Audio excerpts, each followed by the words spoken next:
നമ്മൾ മലയാളികൾ എന്തും കൊണ്ടും കട്ട്ലേറ്റ് ഉണ്ടാക്കും. പക്ഷേ ഇതുകൊണ്ട് കട്ട്ലേറ്റ് ഉണ്ടാക്കുന്നത് ഇതാദ്യമായിട്ടായിരിക്കും. കൊഴുവ അല്ലെങ്കിൽ നത്തൊലി. നത്തൊലി ഒരു ചെറിയ മീനല്ല എന്നല്ലേ പറയുന്നേ. അപ്പോൾ ഇന്നത്തെ കട്ട്ലേറ്റ് ഈ കൊഴുവ കൊണ്ട് തന്നെയാകട്ടെ.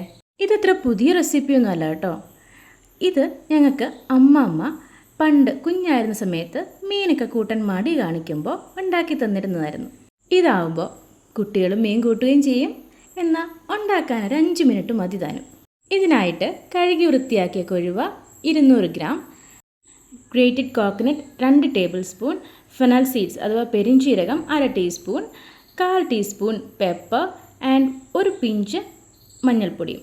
പിന്നെ വേണ്ടത് ഗാർലിക്ക് 5 എണ്ണം, ഒരു ചെറിയ പീസ് ജിഞ്ചർ, ഒരു 3 പച്ചമുളക്, പിന്നെ 3 ചുവന്നുള്ളിയും. ഇത്രയായി കഴിഞ്ഞാൽ നമുക്ക് ആവശ്യമായ ഇൻഗ്രീഡിയൻസ് ആയി.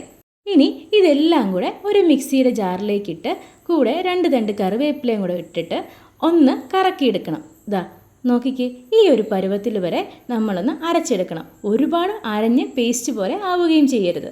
എന്നിട്ട് ഉള്ളം കയ്യിലേക്ക് വെച്ചിട്ട് നമ്മളൊന്ന് ഉരുട്ടി ഒരു ബോൾ ഷേപ്പിലാക്കിയിട്ട് ഇതാ ഇങ്ങനെ ഒന്ന് ഷേപ്പ് ചെയ്തെടുത്ത് കഴിഞ്ഞാൽ കട്ട്ലേറ്റ് റെഡിയാവും. ഇനി ഫ്രൈ ചെയ്യേണ്ട താമസമേ ഉള്ളൂ. ഇതുണ്ടാക്കുമ്പോൾ ഒന്നിച്ചുണ്ടാക്കി ഫ്രിഡ്ജിൽ സൂക്ഷിച്ച് കഴിഞ്ഞാൽ ഒരാഴ്ച വരെ കേടുകൂടാതെ ഇരിക്കുകയും ചെയ്യും. ഇനി ഒരു നോൺ സ്റ്റിക്ക് പാനിലേക്കോ അല്ലെങ്കിൽ ചീനച്ചട്ടിയിലേക്കോ എണ്ണ ഒഴിച്ച് ഒന്ന് സിമ്മിൽ വെച്ചിട്ട് കട്ട്ലേറ്റ് ഇട്ട് കൊടുക്കുക.